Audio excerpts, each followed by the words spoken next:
Hello dear students, welcome back to my YouTube channel. मैं हूं सूरज चौधरी। आज का जो टॉपिक है यहाँ पे लिखा हुआ है हैबिटेट ऑफ लिविंग ऑर्गेनिज्म। आप लोगों ने थंबनेल देखा होगा, उससे आपको पता चल गया होगा कि इस वीडियो में हम लोग किस टॉपिक पे बात करेंगे।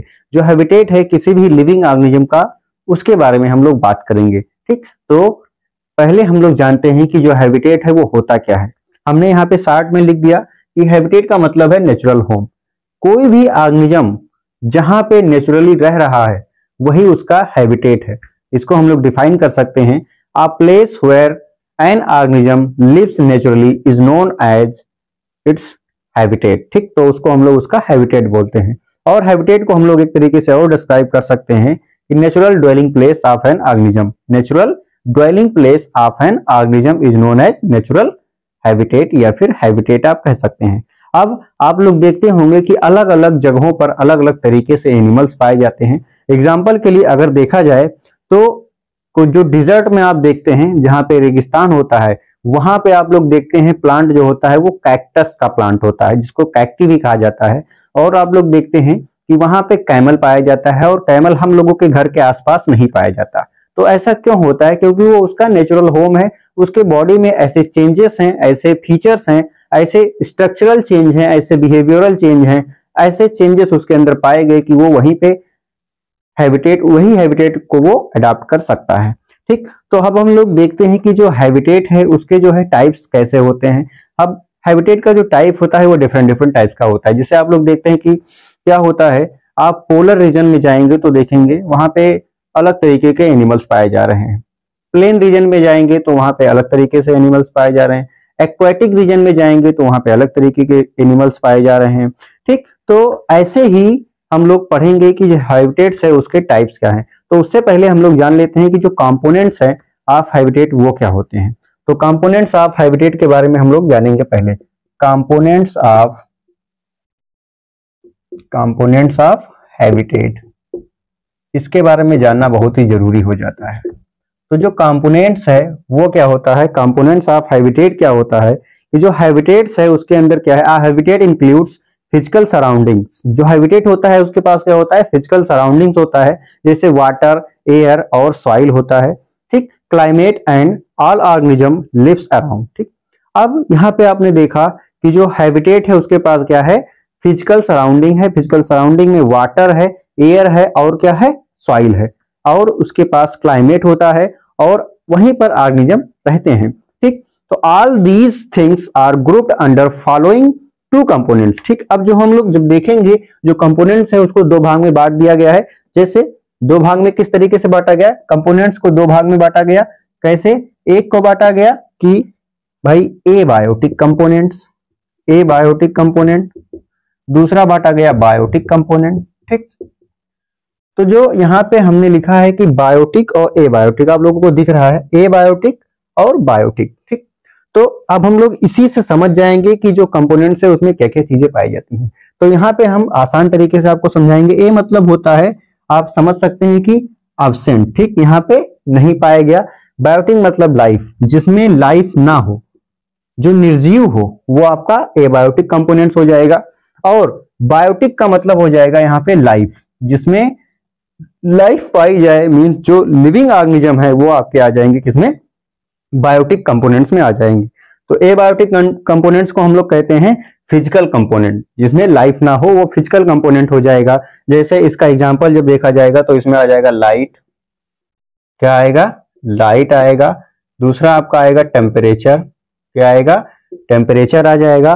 और एयर आएगा, तीसरा आएगा आपका एयर।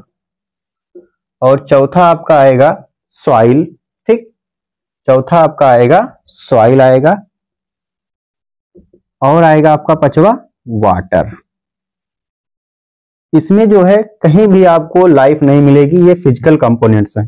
ठीक, और जो बायोटिक कंपोनेंट्स होते हैं, बायोटिक का मतलब होता है लाइफ।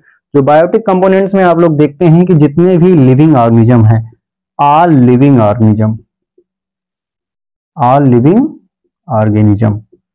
ठीक, इसमें जो है जितने भी लिविंग ऑर्गेनिजम्स हैं वो सब पाए जाएंगे। अब जो बायोटिक कंपोनेंट्स है और एबायोटिक कंपोनेंट्स है, दोनों का इस हैबिटेट में बहुत ही अच्छा दोनों की रिक्वायरमेंट है। क्यों? क्योंकि जो एबायोटिक कंपोनेंट है, जिसको हम लोग फिजिकल कंपोनेंट कहते हैं, वो उसमें लाइट है। अब लाइट अगर ना हो तो हम लोग कुछ देख नहीं सकते।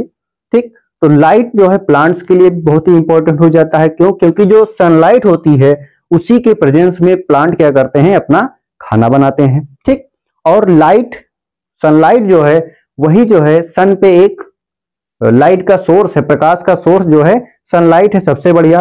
ठीक, और लाइट अफेक्ट करती है फोटोसिंथेसिस को, मूवमेंट को अफेक्ट करती है, फ्लावरिंग प्लांट्स में ग्रोथ को अफेक्ट करती है, और सीड का जर्मिनेशन जो होता है, जब सीड जो है जर्मिनेट करता है उसमें भी सनलाइट की बहुत बड़ी रिस्पॉन्सिबिलिटी होती है, बहुत बड़ा अफेक्ट होता है। ठीक, तो ईटीसी बहुत सारे काम में जो है ये लाइट हेल्प करता है। इसलिए क्या है, और लाइट जो है एनिमल्स को मूव करने में भी हेल्प करती है during day time and then at night. अब दिन में हम लोग मूव कर जाते हैं, कहीं भी चले जाते हैं, रात में जाने में थोड़ा दिक्कत होती है। ठीक, तो इसलिए लाइट जो है बहुत ही इंपॉर्टेंट हो जा रहा है एबायोटिक कंपोनेंट में। अब बात करते हैं जो टेम्परेचर में, टेम्परेचर भी इफेक्ट करता है बहुत सारे एक्टिविटीज में लिविंग ऑर्गेनिज्म के, जैसे कि फीडिंग पे टेम्परेचर के हिसाब से ही लोग फीड करते हैं, खाना खाते हैं, और मूवमेंट को और ग्रोथ को और रिप्रोडक्शन को टेम्परेचर क्या क्या करेगा, फीडिंग, मूवमेंट, ग्रोथ और रिप्रोडक्शन को अफेक्ट करेगा। ठीक, अब एयर की बात आती है, एयर भी बहुत ही इंपॉर्टेंट एबायोटिक कंपोनेंट हो जाता है, क्योंकि ऑल लिविंग ऑर्गेनिज्म टेक करते हैं क्या, ऑक्सीजन को लेते हैं और कार्बन डाइऑक्साइड को बाहर करते हैं। जो कहाँ होता है, ऑक्सीजन कहाँ होता है, हमारे एयर में ही तो ऑक्सीजन मिला होता है। ठीक, अब प्लांट्स ने आपने सुना कि प्लांट जो है वो ऑक्सीजन दे देते हैं और कार्बन डाइऑक्साइड ले लेते हैं। ठीक, और हम लोग ब्रीदिंग के लिए क्या करते हैं, ऑक्सीजन को लेते हैं। तो ड्यूरिंग दिस प्रोसेस क्या होता है, प्लांट भी रिलीज कर देते हैं कार्बन डाइऑक्साइड। तो इसलिए एयर भी बहुत इंपॉर्टेंट कंपोनेंट है। सॉइल की अगर बात की जाए तो सॉइल इंपॉर्टेंट है लिविंग थिंग्स के लिए, it is essential for plants, and plants के लिए बहुत ही एसेंशियल है। और प्लांट क्या करते हैं, सॉइल से ही वाटर को एब्जॉर्ब करते हैं, और जो मिनरल्स होता है सॉइल में उसको वो प्लांट एब्जॉर्ब करते हैं। ठीक, अब प्लांट को भाई वाटर चाहिए, मिनरल चाहिए, सॉइल से मिलेगा। प्लांट अगर नहीं रहेगा तो लिविंग ऑर्गेनिज्म में जो एनिमल है वो भी नहीं रह पाएगा। वाटर की अगर बात की जाए तो वाटर जो है एसेंशियल कंपोनेंट है। ठीक, एसेंशियल कंपोनेंट है ऑफ ऑल लिविंग ऑर्गेनिज्म। ठीक, ये जो है वाटर एसेंशियल कंपोनेंट है सभी लिविंग ऑर्गेनिज्म के लिए। कोई भी ऑर्गेनिज्म वाटर के बिना नहीं रह सकता। ठीक, अब हम लोग अपने डेली लाइफ में बहुत वाटर यूज करते हैं, तो आप सोच सकते हैं कि अगर वाटर ना हो तो लाइफ जो है इम्पॉसिबल है। ठीक, तो ये हो गया आपके एबायोटिक कंपोनेंट। अब हम लोग बात करेंगे जो बायोटिक कंपोनेंट है, उनमें जो है ऑल लिविंग ऑर्गेनिज्म आ गए। तो ऑल लिविंग ऑर्गेनिज्म में जो एनिमल्स होते हैं और जो प्लांट होते हैं, ठीक, उनको हम लोग बांटते हैं। तो ऑल लिविंग ऑर्गेनिज्म में क्या होता है कि जो इसमें तीन कैटेगरी होती है लिविंग ऑर्गेनिज्म में। कैसी कैटेगरी होती है, तीन कैटेगरी होती है। नंबर एक तो आपका आता है प्रोड्यूसर। ठीक, नंबर एक आता है आपका प्रोड्यूसर आता है। दूसरे पे आते हैं आपके कंज्यूमर, दूसरे पे आते हैं कंज्यूमर्स, और तीसरे पे आपका आता है डिकम्पोजर्स। ठीक, तीसरे पे आपका क्या आएगा, डिकम्पोजर्स। जो प्रोड्यूसर्स होता है वो प्रोड्यूस करता है, हम लोगों के लिए खाना प्रोड्यूस करता है। जितने भी ग्रीन प्लांट्स होते हैं वो जो है प्रोड्यूसर होते हैं, क्योंकि वो लोग फूड का स्रोत हैं अर्थ पे अदर एनिमल्स के लिए। ठीक, और वो उनके पास क्या होता है, प्लांट के पास क्या होता है, ग्रीन पिगमेंट होता है जिसको हम लोग क्लोरोफिल कहते हैं, और वही हेल्प करता है प्लांट को उनका खाना बनाने के लिए। और कैसे वो बनाते हैं, सनलाइट की हेल्प से वाटर लेते हैं, वाटर वेपर लेते हैं और कार्बन डाइऑक्साइड लेकर के अपना खाना बना लेते हैं और हम लोगों के लिए ऑक्सीजन रिलीज कर देते हैं। ठीक, अब बात आती है जो कंज्यूमर्स हैं। कंज्यूमर्स को हम लोग भी अलग अलग कैटेगरी में बांटेंगे। कंज्यूमर मतलब जो खाने को कंज्यूम करे, जो उसको यूज करे, उपभोक्ता कहते हैं, इसको उत्पादक कहते हैं, इसको उपभोक्ता कहते हैं। तो जो उसका उपभोग करे, जो उसको यूज करे, वही हो जाता है आपका कंज्यूमर। अब ये तीन कैटेगरी के होते हैं, आप लोग जानते होंगे, हर्बीवोरस, और दूसरा होता है कार्निवोरस, तीसरा होता है ओमनीवोरस। ठीक, हर्बीवोरस में वो एनिमल्स आएंगे जो केवल और केवल घास फूस खाते हैं, जैसे कि गाय ले लो, बकरी ले लो, रैबिट है आपका, ये सब जो है बहुत सारे एनिमल्स हैं जो हर्बीवोरस हैं। कार्निवोरस जो दूसरे एनिमल्स का फ्लेश खाते हैं वो कार्निवोरस में आ जाएंगे। ओमनीवोरस जो दोनों को खाता है वो आपका ओमनीवोरस में आ जाएगा। ठीक, अब डिकम्पोजर्स की बात आती है तो certain micro organisms live like bacteria, sorry, जो सर्टेन ऑर्गेनिजम्स हैं, माइक्रो ऑर्गेनिजम्स है, जैसे कि बैक्टीरिया आप लोग ले लीजिए और फंजाई को ले लीजिए, उनको हम लोग क्या कहते हैं, डिकम्पोजर्स कहते हैं, क्योंकि वो क्या करते हैं, ब्रेक डाउन कर देते हैं डेड पार्ट को, प्लांट बॉडीज को, प्लांट और दूसरी बॉडीज को, डेड एनिमल्स के, उसको डिकम्पोज कर देते हैं फ्रॉम आवर इन्वायरमेंट, हमारे इन्वायरमेंट से क्या करेंगे, डिकम्पोजर्स, कोई भी एनिमल जो सड़ गया है उसको डिकम्पोज कर देंगे, मतलब खत्म कर देंगे, और कोई एनिमल अगर मर गया है तो वो धीरे धीरे उसको भी डिकम्पोज कर देने का काम कर देते हैं। इसलिए डिकम्पोजर्स को हम लोग दूसरे नाम से क्या कहते हैं, नेचुरल क्लीनर्स कहा जाता है, नेचर्स क्लीनर्स कहा जाता है इसको। हम लोग ये हमारे नेचर को, हमारे इन्वायरमेंट को क्लीन करने का काम कर देते हैं, इसलिए इनको हम लोग क्या कहते हैं, नेचर्स